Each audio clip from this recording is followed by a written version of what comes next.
If we look back over the course our argument has taken, we see at the beginning of it two Gnostic quaternities, one of which is superordinate and the other subordinate, to man, namely the positive Moses or Anthropos quaternion and the Paradise quaternion.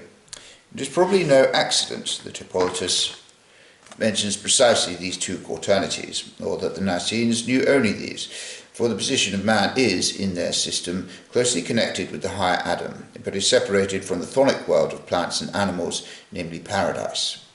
Only through his shadow has he a relationship to the serpent with its dual meaning. This situation is altogether characteristic of the age of Gnosticism and early Christianity. Man in those days was close to the kingless, i.e. independent race, that is, to the upper quaternity, the kingdom of heaven, and looked upward.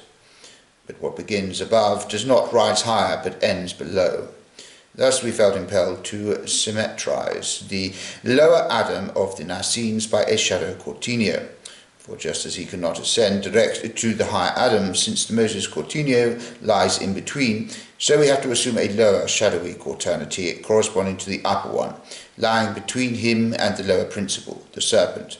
This operation was obviously unknown in the Gnostic age because the unsymmetrical upward trend seemed to disturb nobody, but rather to be the very thing desired and on the programme.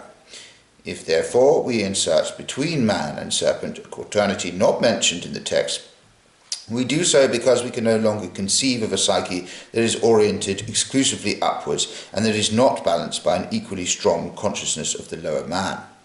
This is a specifically modern state of affairs, and in the context of Gnostic thinking, an obnoxious anachronism that puts man in the centre of the field of consciousness where he had never consciously stood before. Only through Christ could he actually see this consciousness mediating between God and the world, and by making the person of Christ the object of his devotions, he gradually came to acquire Christ's position as mediator. Through the Christ crucified between the two thieves, man gradually attained knowledge of his shadow and its duality. This duality had already been anticipated by the double meaning of the serpent. Just as the serpent stands for the power that heals as well as corrupts, so one of the thieves is destined upwards, the other downwards. And so likewise the shadow is on one side regrettable and reprehensible weakness, on the other side healthy instinctivity and the prerequisite for higher consciousness.